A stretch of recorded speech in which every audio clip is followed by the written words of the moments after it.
How much more evidence does anybody need to know that the Tiger era is over? I think the handwriting is on the wall. I think Tiger knows it's over. He's got the body of a 61-year-old, it seems like Tiger does.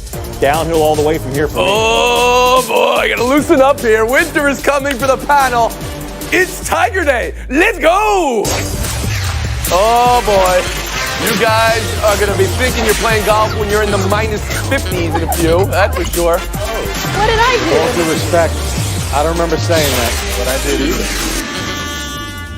I said nothing. Many doubted we'd ever see it, but here it is. So unfair. The return to glory. Whether this is the greatest comeback of all time, or the greatest sports story ever, I've heard that one about, or the greatest redemption since Shawshank, or not, whatever you want to call it, just call it out loudly, because you're going to have to speak over all the time. You people. It's really not about Tiger Woods anymore. He's off the radar, Bomani. I really think he's done. No, it's over. He's 41 years old, clearly the beginning of the end. But I need more. Let's go through it all. From Thanksgiving Day 2009 to now, 3,427 days. In that time, the scandal, the tabloids, the press conference, I'm still getting you guys points down, the break for therapy, the loss of endorsement deals except for Nike, the neck, the deactivated glutes, the divorce, the MCL, the Achilles, number 58 in the world. Then he got back to number 1 for just a little bit. And then the back. Fell out of the top 500. The back with spinal fusion. Thoughts of retirement. Mac Daddy Santa Claus, anybody here for that? The DUI and 1,199th in the rankings. That's how far he fell.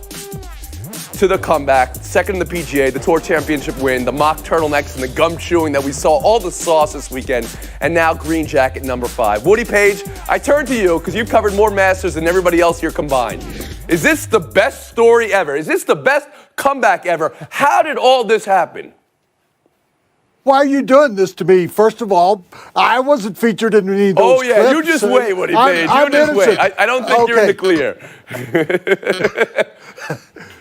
This is Lazarus-like, the return, the recovery, and the rise to the top again. I mean, it is a comeback story for the ages, and for the aged in this case. I think that you haven't seen a story since Ben Hogan. Oddly enough, Tiger earlier in the week got the Ben Hogan Award for his comeback, and Ben Hogan was hit by a bus, but he came back to prominence, and I think it's that kind of story. I mean, it's even better than Jack Nicklaus being the oldest winner of all time. I think to be where he was, think about this, Tony. I was standing beside him after he won the last tournament major. 42 majors have occurred between that one and this one. That makes this story even grander, but also the way it finished, where the first time he won in 97 was there when he was hugging his father, now hugging his son Charlie. I just think it is such a grand story of sports, and everybody loves it when the prodigal son comes home, and he did. Kevin Blackistone?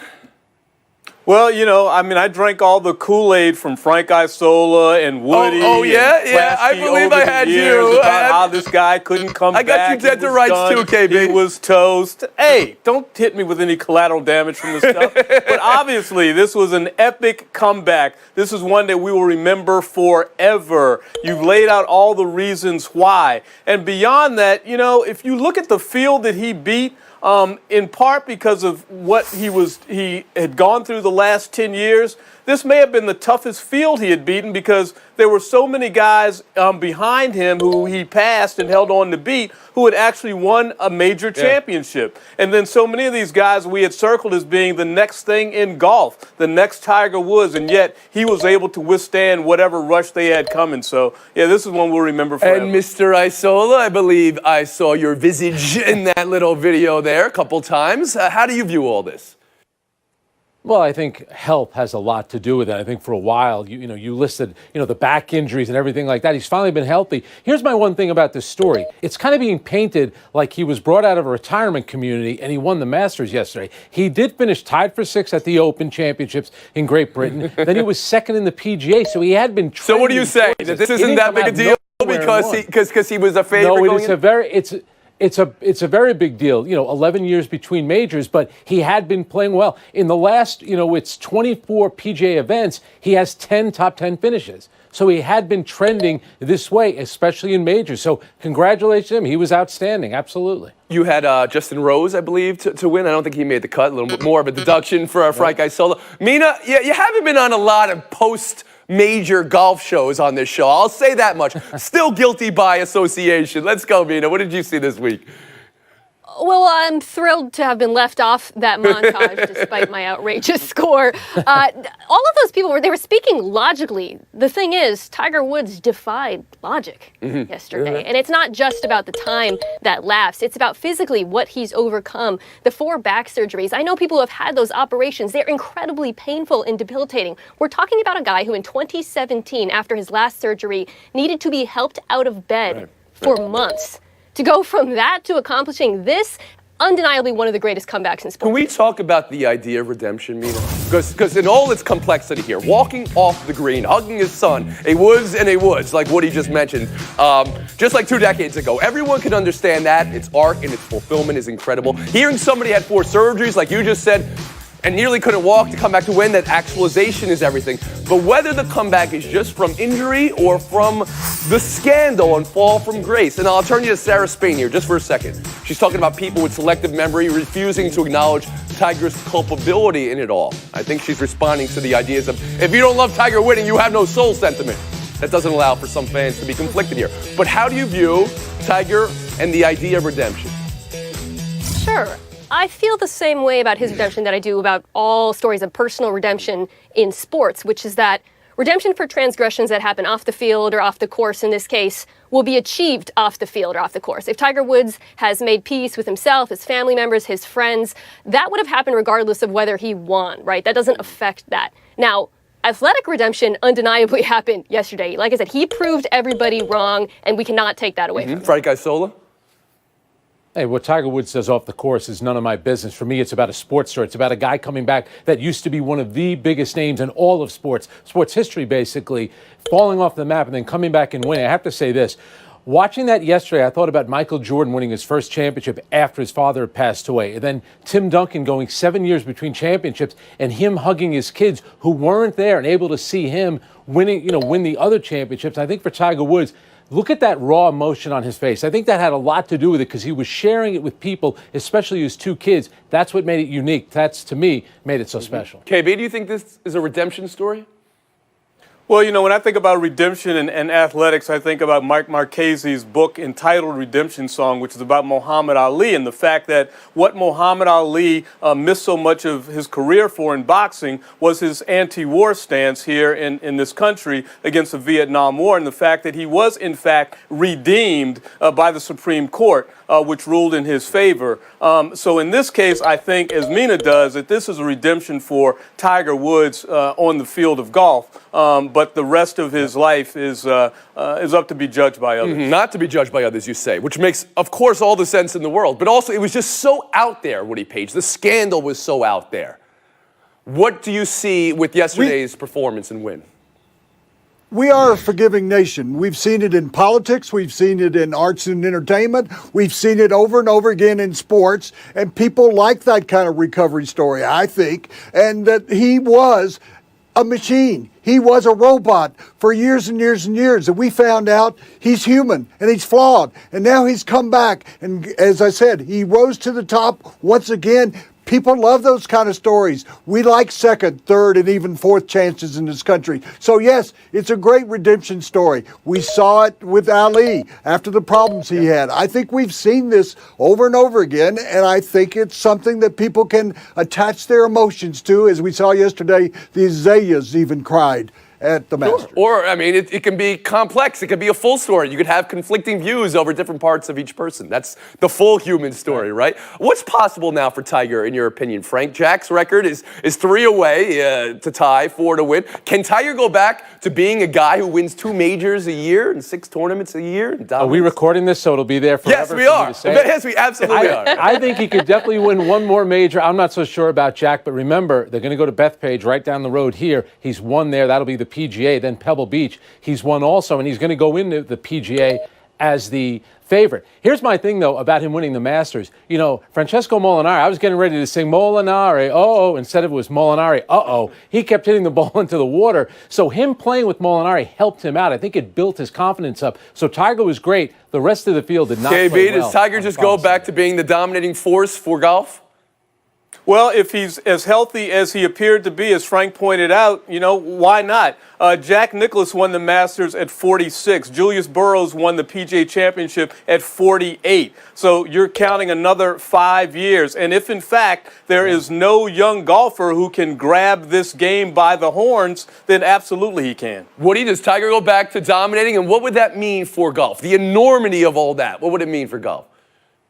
Well, I had written him off. I had spoken him off like everybody else. But the one thing about him that is true is nobody knows Augusta any better than he does, and they've even changed it because of Tiger. And as a result of that, I think because today's players in the 40s are really in their 30s, the way they keep themselves in shape, particularly in golf, because that you didn't see that before. He can play it another 15 years. Look at Bernhard Langer and Freddie Couples and how they can still play at Augusta. I think he'll be in contention, and that's where he's going to win other majors. And I think he's not only going to pass Jack Nicklaus at this point, but he's going to actually set a record that never will be broken again. And Jack said yesterday, I'm shaking in my boots on this fishing trip. And Mina Kimes.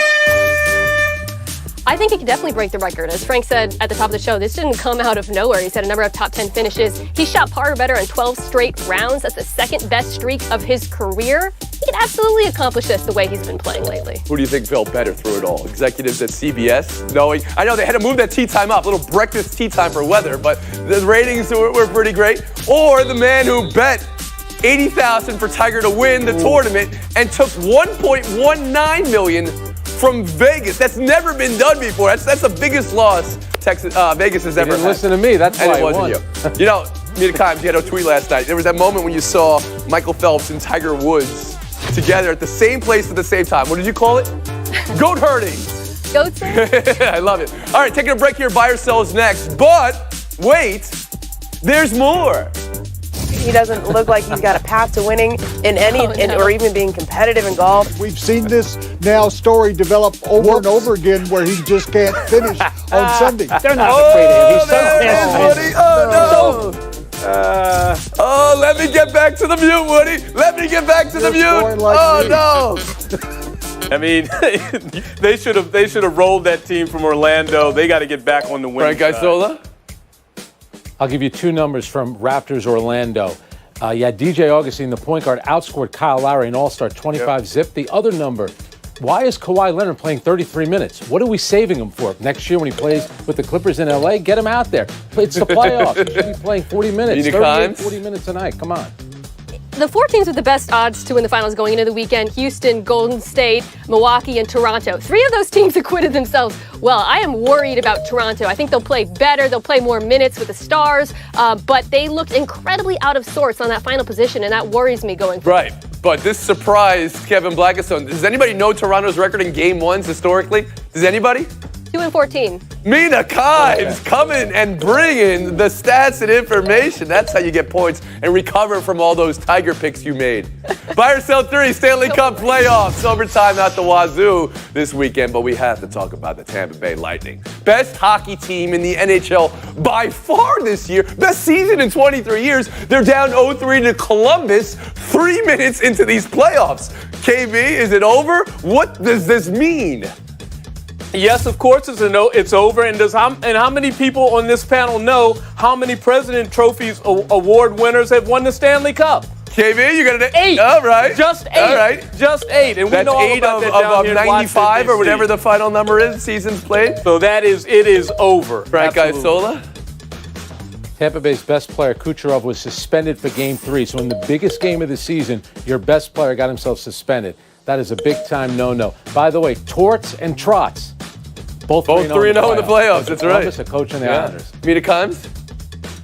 I think it's over, and it's a historic choke job. You can point to other regular season teams that did well, like the 2001 Mariners or the Patriots 2007, but they made it past the first round in the playoffs. This would be awful. Woody Page? I will hesitate to ever on the show again say it's over. But what about Bob? The Blue Jackets goaltender. He is just winning this series. You get a hot goaltender. Okay. That's Don't exactly tell me about what a hot we're goalie seeing. in the playoffs. We know what that is. You get a mute right here. Woody Page. But looking at your score and win. knowing all the That's predictions my you story. made, you just won the Masters at 13 under. Incredible job, Woody Page. Thank you. He said he never won. And Kevin Way Frank. strong. I love it. How come you don't have the video of me saying that Chris Davis would never go 0 for 54? You know what? He seems like a nice guy. I get that he makes a lot of money. I'm just glad he didn't get into the 0 for 56, because 56, that's a Joe DiMaggio number. I'm glad he avoided that. That's a great point, Frank. But wait, there's more. Let's go. Shots of him going bunker to bunker. That was like Willie Mays falling down at Shea Stadium. Call me when he actually wins a tournament, and call me gotta twice empty the when it's tank. actually a major. He's Gotta empty the 41 years tank here. old, clearly the beginning of the end here. And now for Mina. No, we never found any Mina. Well done, Mina Kimes. You know what? What does I was Mina waiting. Kimes eat for FaceTime? Whatever she wants. Take your time. I was so ready for that. Big day for comebacks, so I want to give a tip of the hat to the Portland Trailblazers coming back from the humiliation of being swept last year. It's a credit to CJ McCollum, a credit to Dame, but also a credit to a young woman named Jennifer Williams, who you may remember from I'm Trying Jennifer fame last August when she tweeted at CJ to win a playoff game. Jennifer, I have a request for you. Please tweet the same thing at my Mariners. Bless us with a tweet. We need to win a playoff game too. All right, well done, Mina Kimes. We never caught Mina Kimes on the Tiger quote. Never did. Woody Page, we had 20 minutes of you. We're going to play them all on the internet. We're done for the day. A 23.5 hour break. Cassie, Jordana, have a good one. We'll see you tomorrow. Yates.